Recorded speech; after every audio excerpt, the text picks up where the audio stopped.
Alexandre Morin-Villouellette. Journaliste dévoué, il n'a pas peur de se brûler. Il touche à tous les sujets chauds de l'actualité. Il n'y a pas une semaine qui passe sans qu'on constate des progrès, des problèmes avec l'intelligence artificielle dans un nouveau domaine. Puis là, attachez bien votre tuque, ou du moins votre couette, parce que cette fois-ci, c'est dans le milieu de la coiffure que ça s'en vient. Ben oui, des clients qui arrivent avec des images, des attentes inimaginables, parce qu'ils sont en train de donner à leur coiffeur comme inspiration des images générées par l'IA. Pour en parler avec nous, Luc Vincent est expert coiffeur et président de Luc Vincent Coiffure. Bonjour, M. Vincent.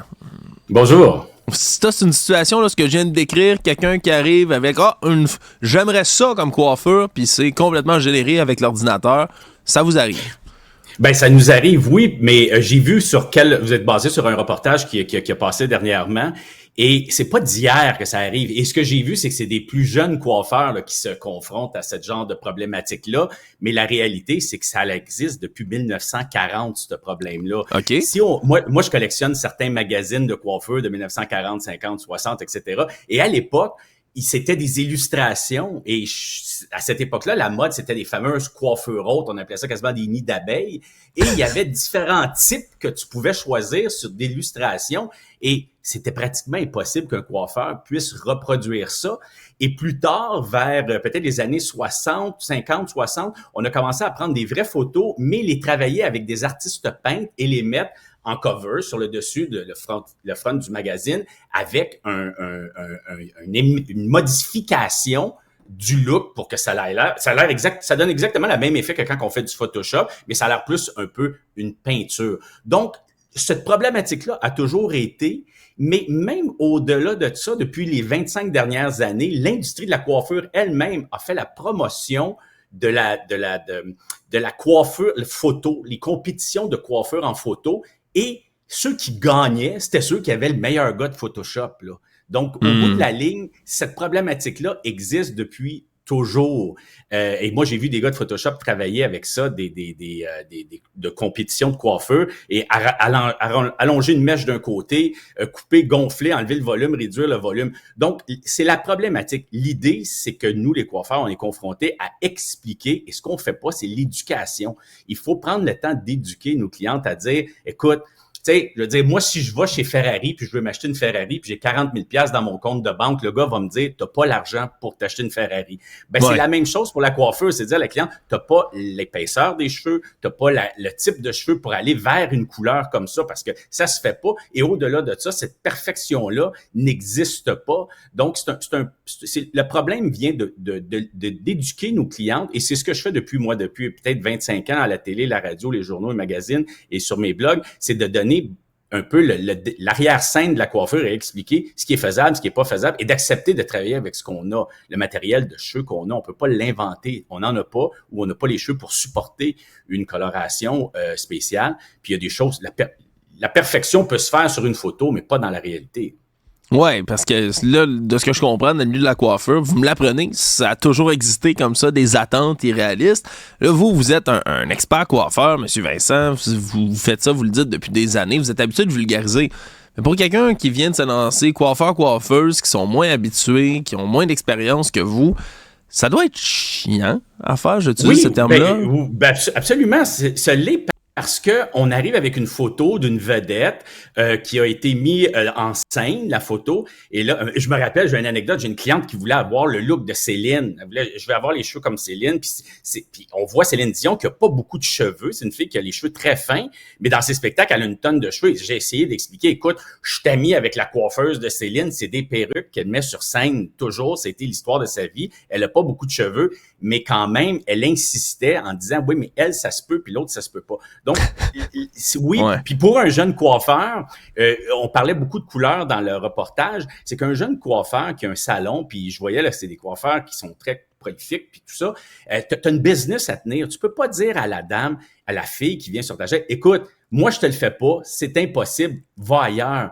Donc, c'est là ils sont mis beaucoup de pression. Et l'autre pression qu'on s'ajoute quand on est en début de carrière, c'est qu'on fait le plus de clientes possible. Et le fait on fait plus de clientes possible, on n'a pas le temps d'éduquer. Quand on est rendu à mon âge, avec 30 ans d'expérience, puis qu'on est moins stressé sur ça, ben on se prend plus de temps. Et bien moi, ce que j'ai fait pendant ma carrière, c'est toujours d'éduquer mes clientes, même s'il n'y avait pas ce besoin-là, pour le jour qu'elle va m'arriver avec quelque chose d'absurde ou d'impossible à faire, ben je vais lui dire, Nicole, tu sais que t'as pas beaucoup de cheveux, puis que la fille, sa photo, elle a une tonne de cheveux, puis que ça se fera pas. Ou tu sais que t'as les cheveux noirs, que t'es color noir depuis des années, puis tu pourras pas devenir blonde dans une fin de semaine, là. Donc, c'est plus ça, mais c'est une grosse pression. Je trouvais même ça un peu triste de voir la pression qu'un des coiffeurs s'était mis en disant « Je veux atteindre la perfection et je suis prêt à remettre mon métier en cause. » Hey, t'es un bon coiffeur, oublie ça, là. C'est irréel. Prenez le Big Mac de chez McDonald's, là, on le sait très bien que sa photo, celui qu'on a dans notre chose, il est pas pareil, puis celui qui est sur la photo n'est pas mangeable parce que c'est truqué. Celui qu'on voit dans la publicité, c'est un peu la même chose. Faut dire, est-ce qu'on est capable de satisfaire notre cliente et de lui expliquer, garde, avec ce que tu as, je peux arriver à un très beau résultat, mais ça ne se fait pas. Et je peux comprendre parce que je l'ai vécu en tant que jeune coiffeur ou commerçant, parce que tu as un gros salon, tu as des paiements à la fin du mois, et là, ta coloriste te dit, je peux pas faire ça, qu'elle aille ailleurs. Puis là, tu dis, je suis prête à me débarrasser de la cliente. Puis là, tu te dis, ben, t'es sûr que tu peux pas t'essayer, puis ça fait une cliente insatisfaite. Mais un jour, tu te dis, hey, garde, va ailleurs, je suis sûr qu'il pourra pas te faire ça. Puis s'il fait ça, dis qu'il m'appelle, qu'il me donne une formation, parce que c'est pratiquement impossible d'arriver à ça quand on est sûr de nous. Mais je les comprends un peu dans leur détresse, là. Ouais, puis là, ce qui est différent quand même, vous me décriez à quel point dans les dernières années, dans les dernières décennies même, c'était déjà une pression qu'on mettait avec du Photoshop, avec même des artistes peintres qui remettaient des images. Là, avec l'intelligence artificielle, on est quand même, si vous me permettez, M. Vincent, dans une autre game, là. On a une génération de contenu qui peut se faire. Tu sais, quelqu'un pourrait se générer lui-même une image en comme 3 clics. Là, ça va se multiplier sur les Pinterest, les Instagram de ce monde, les endroits où les femmes et les hommes aussi vont chercher leurs inspirations de coiffure. Est-ce que le fait que ça se multiplie comme ça puis que ça puisse être généré à toutes les sauces, ça risque de devenir un problème? Peut-être le volume de la désinformation capillaire? Je vais appeler ça comme ça. Oui, parce qu'à un moment donné, on va voir que des images parfaites. Et c'est là que ça n'aura plus de sens. Et il y aura plus d'imperfections, il y aura plus de cheveux qui sont un peu, on voit des petits cheveux qui remontent ici et là, ou des mèches qui sont imparfaites, ou des mèches qui se mélangent avec la couleur. Et c'est là que la standard sera plus un standard réel. Et là, tout le monde va se dire, ça n'a pas de sens, j'aurai jamais ces cheveux-là.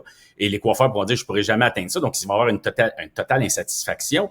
Donc, c'est pour ça oui, il faut expliquer à nos clientes maintenant et commencer, comme je dis, même si la cliente t'a pas demandé quelque chose de spectaculaire, c'est de lui expliquer, là, regarde, là, toutes les photos que tu vois sur Pinterest, là, ça n'existe pas. Et comme on disait, de plus en plus, ça a l'air vrai. Avant, ça trichait un peu. Tu pouvais voir que, bon, il y avait un flou autour des cheveux puis que ça avait l'air rapporté. Non, mais aujourd'hui, c'est que ça a l'air vrai. Ça fait même bouger. La fille, elle bouge. Là, j'ai vu, moi, de l'intelligence artificielle où ce que les cheveux bougent.